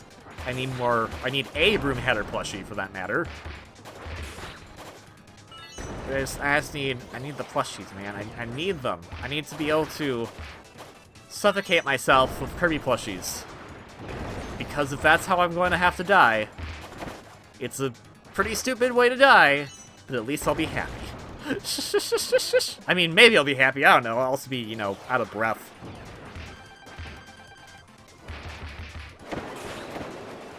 Oh, get out of here. Get out of here. Get out of here. Yeah, I can do this jump. You guys can't do that jump. Can you do the Dedede jump? I don't think so. Yeah, you get out of here. You get out of here. We're gonna go in here and do the Dedede theme. Woo! Ba ba.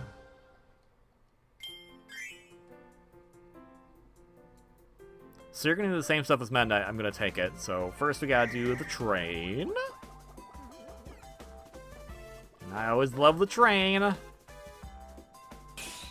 I like that I chose green for the Midnight, Marx, and Dedede, because it's like they're the Luigi version of the character. Also, I'm pretty sure Dedede's hat can come off. I thought his model allowed his hat to come off in this game. I don't remember. It doesn't look bad. It just looks a little off. That's all. Oh well. It's a train. Who cares? We're having fun times on the train. I have fun times in the train. Except, I haven't been on many trains. The most trains I've been on was actually in Japan. I'm going to guess that those are mostly fun times. A, because I was a foreigner and no one wanted to bother me. And B, because to get in, you have to, like, actually have tickets and whatnot. It's pretty secure. Compared to the local rail that we have around where I live, where it's not underground, or it's not a Shinkansen. It's not above ground either. It's in the middle of the road, which is sometimes annoying, but not that bad.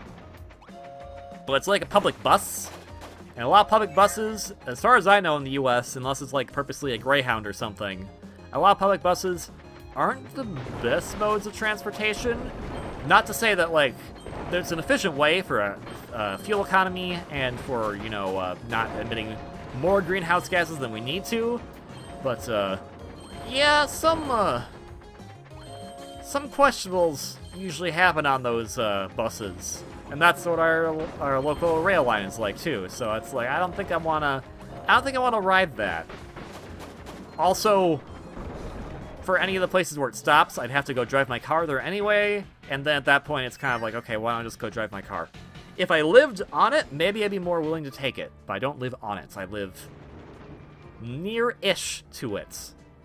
Unless I want to spend at least 2 hours walking to the nearest stop, which I don't think will be a very good use of time. It would be good use of exercise, but not good use of time. Anywho's. Hi, Dedede. We were talking about you earlier, but then I wasn't, and I got on a tangent about dumb stuff, because trains. I like trains. Growing up with Thomas the Tank Engine and everything, just, oh man, that good stuff. But now, we have reached the final conclusion. Dedede, are you ready? Because you're not actually be one of our front runners. I've already determined the order that we're going to be doing the final bosses in for all the Dream Friends for the next episode. Dedede's not one of the earlier ones we'll be doing. We'll actually be doing him, I think, around the middle. So he has some time to wait if he actually gets to prepare himself for the fight that's coming upon him, you know, with Highness and that one other thing. I'm curious if he'll have anything special, because I know Meta Knight has something special now, which he didn't initially, but we'll see. This works.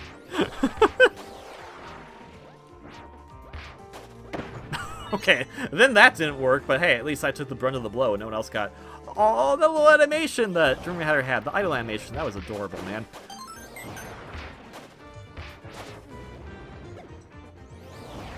Head bopping. Head bopping. Ah, dang it. I can't make him dab.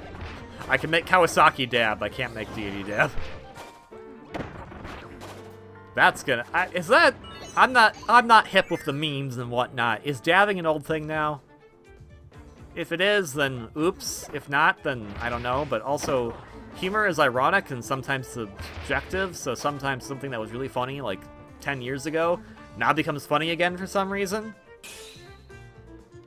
Or, you know, if it's just well-written humor, it'll just be funny. I mean, it became a meme, but steamed hams, as a concept, was just a funny sketch. I don't watch a lot of The Simpsons, because I honestly don't like the show that much. But, that sketch from that episode, the 21 Tales from Springfield, I think it is? From Springfield, I think is the name of it. I don't recall for certain. But, that is a good bit. That's a very good bit. And I think the people who were making it into a meme weren't necessarily trying to be funny themselves. They were basically taking something that was already funny and making it potentially funnier depending on what they did. I mean, there's been some good ones that came out of that. My favorite is the Finn MK piano dub. That's just a really good one. Alright, this is, Ooh.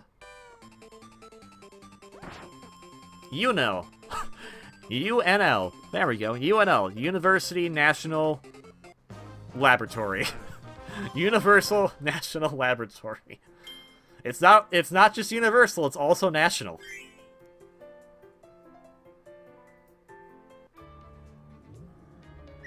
But yeah, so I don't know. That's, so is dabbing funny? I don't, okay, whoa, I thought we were going to beef it there, but we didn't. Woohoo, good job, team! Alright, Dedede. Play us out in the most bizarre way possible, because we're just going to end with that door, and then it's going to cut to black, probably. Maybe. I don't know how these episodes are being edited. Shush, shush, shush! I will know later when I'm editing them. Uh-oh. Uh-oh. Okay, okay, okay, we're good. We're good. No, no, no, get out of there. Get out of there, guys. Get out of there, team. Alright, we gotta be careful. Gotta be careful, team. We gotta keep... Well, it actually doesn't matter, because, again, that'll be on me later. But still, gotta be careful. No, get in there! Get in there! Whoo! Whoo! That was close!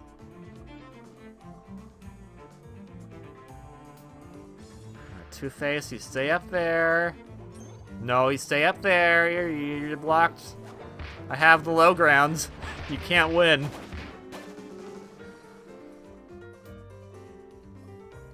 Uh-oh. Uh-oh. Imagine that scene from Star Wars, but it's played out by different things. So it's like, I have the low ground. You cannot win, Tornado. Because, you know, if you stay close to the ground in Tornado, that's gonna hopefully keep you safe.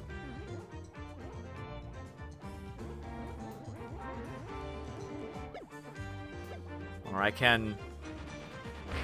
Or, I forgot where I was going. But that's okay, because part of the destination is the journey.